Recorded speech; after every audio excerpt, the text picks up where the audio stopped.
Hello दोस्तों।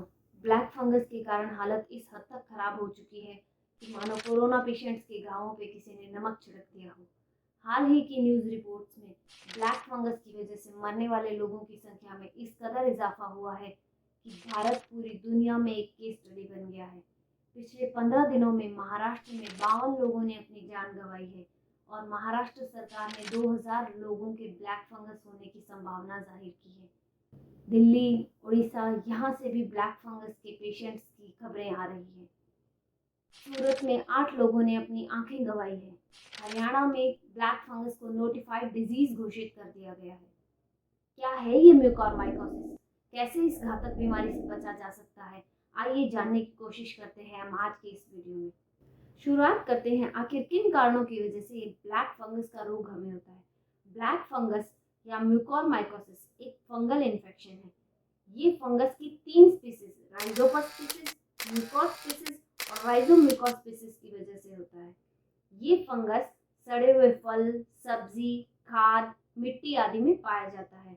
हमारे environment में लाखों करोड़ों फंगस और बैक्टीरिया हवा के अंदर घूमते रहते हैं, लेकिन नॉर्मल दिनों में ये हमारे इम्यून सिस्टम के स्ट्रांग होने की वजह से कोई भी नुकसान नहीं पहुंचा पाते हैं।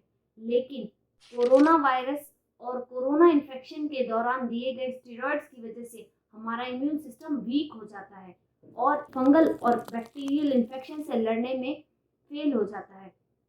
इस वजह से ये फंगल इन्फेक्शन हमारे बॉडी के किसी पर्टिकुलर टिश्यू पर अटैक कर देते हैं और फिर धीरे धीरे अपने आसपास के टिश्यूज को भी इन्फेक्ट कर देते हैं। हाल ही में महाराष्ट्र के मिलिंद देशमुख को कोरोना से जंग लड़ते वक्त भी यही इन्फेक्शन हुआ।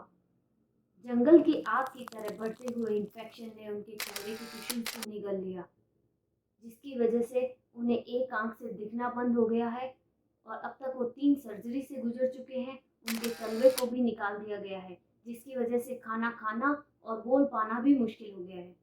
अब हम बात करेंगे ये इन्फेक्शन हमारे बॉडी के किन किन ऑर्गन्स पर अटैक कर सकता है। ये इन्फेक्शन हमारी brain, nose, lungs, digestive system, skin और इवन ब्लड को भी अटैक कर सकता है। जब ये हमारे ब्रेन और नोज पर अटैक करता है तो हमारे चेहरे पर अनयूजुअल पेन, आईज में swelling, redness, one sided face पर स्वेलिंग, नाक में ऑब्स्ट्रक्शन, नाक से रेड कलर का डिस्चार्ज होना, ऐसे सिम्टम्स पाए जाते हैं।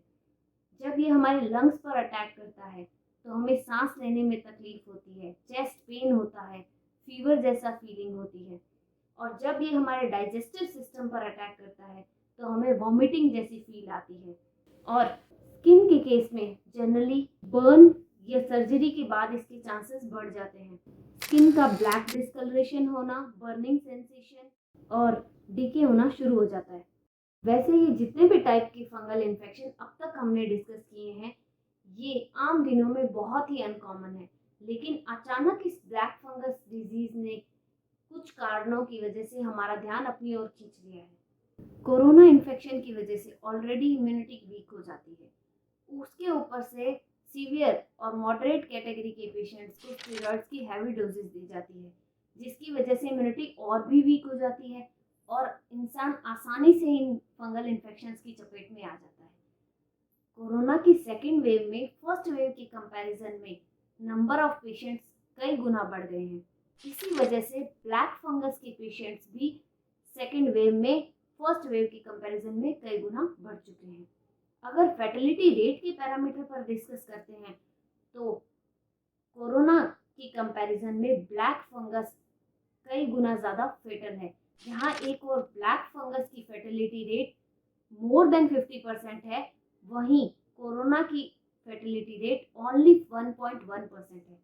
ऑक्सीजन थेरेपी में यूज होने वाली ह्यूमिडिफायर बॉटल्स पेशेंट के शरीर में फंगस की ग्रोथ के लिए फेवरेबल कंडीशंस प्रोड्यूस करती है, जिसकी वजह से ब्लैक फंगस होने के चांसेस बढ़ जाते हैं। दोस्तों, अब तक हमने कोरोना वायरस की वजह से ब्लैक फंगस के केसेस में होने वाली ग्रोथ को समझा है। अब हम देखेंगे ब्लैक फंगस के ट्रीटमेंट में क्या क्या प्रॉब्लम्स आती हैं। नाक, मुंह और स्किन के अलावा बॉडी के और किसी भी टिश्यू पर इस फंगल इन्फेक्शन का जल्दी से पता नहीं चल पाता और समय रहते अगर ट्रीटमेंट शुरू भी कर दिया जाए तो फंगल इन्फेक्शन के सिम्टम्स शो होना कुछ ही दिनों में बंद हो जाते हैं। तो पेशेंट को लगता है कि उसका फंगल इन्फेक्शन ठीक हो चुका है और वो दवाई लेना बंद कर देता है, लेकिन ऐसा नहीं होता, जिसकी वजह से उस पेशेंट के फंगल इन्फेक्शन के सिम्टम्स दोबारा आ जाते हैं और सालों तक ये इन्फेक्शन हमारा पीछा नहीं छोड़ता। अगर ट्रीटमेंट में देरी हो जाए तो इन्फेक्टेड एरिया के टिश्यू को काट कर बाहर निकालना पड़ता है।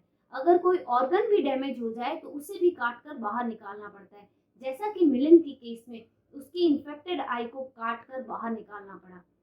शुगर के पेशेंट्स, कैंसर पेशेंट्स और एड्स के पेशेंट्स में तो इसका खतरा और भी बढ़ जाता है। कुछ पेशेंट्स में एंटी फंगल ड्रग्स के ऑलरेडी एक्सेसिव यूज की वजह से ड्रग रेजिस्टेंसी डेवलप हो जाती है। मतलब ब्लैक फंगस के ट्रीटमेंट में दी जाने वाली दवा का उन पर कोई असर नहीं होता है। कुल मिला के इस भयानक बीमारी से जितना दूर रह सके वही अच्छा है। इसके लिए हम कुछ आसान सी बातों का ध्यान रखेंगे, जैसे कि डायबिटिक पेशेंट्स अपने शुगर लेवल को कंट्रोल में रखें। लॉकडाउन को अपनी एक्सरसाइज ना करने का बहाना ना बनाएं। नाक में नींबू, नमक, तेल ये सब डाल लेने के बाद एटलीस्ट शरीर पर गोबर का लेप तो ना करें। मेरा यकीन मानिए, इस गोबर का लेप करने से आपका कोरोना से बचाव नहीं होगा, बल्कि ब्लैक फंगस होने के चांसेस बढ़ जाएंगे। धूल भरी जगहों पर जाने से पहले मास्क का प्रयोग जरूर करें। खासकर औरतें अपने पल्लू को मास्क ना बनाएं और आदमी मास्क से अपनी ठोड़ी के साथ साथ मुंह और नाक को भी ढके। खेती या बागवानी करते वक्त जूते, pant, full sleeve shirts, gloves आदि पहने और साथ ही साथ पर्सनल हाइजीन का भी विशेष ध्यान रखें। इस वीडियो में बताए गए कोई भी सिम्टम्स में से अगर कोई सिम्टम आता है तो आप जल्द से जल्द डॉक्टर की एडवाइस लें। दोस्तों, ब्लैक फंगस से रिलेटेड आपके और कोई भी सवाल हो तो नीचे कमेंट बॉक्स में मुझसे पूछ सकते हैं। हेल्थ से रिलेटेड इस तरह की और कोई भी जानकारी के लिए इस चैनल को सब्सक्राइब करें और बेल आइकन को प्रेस करें। अगर आपको ये वीडियो पसंद आया हो तो लाइक करें और अपने फैमिली मेम्बर्स के साथ शेयर भी करें।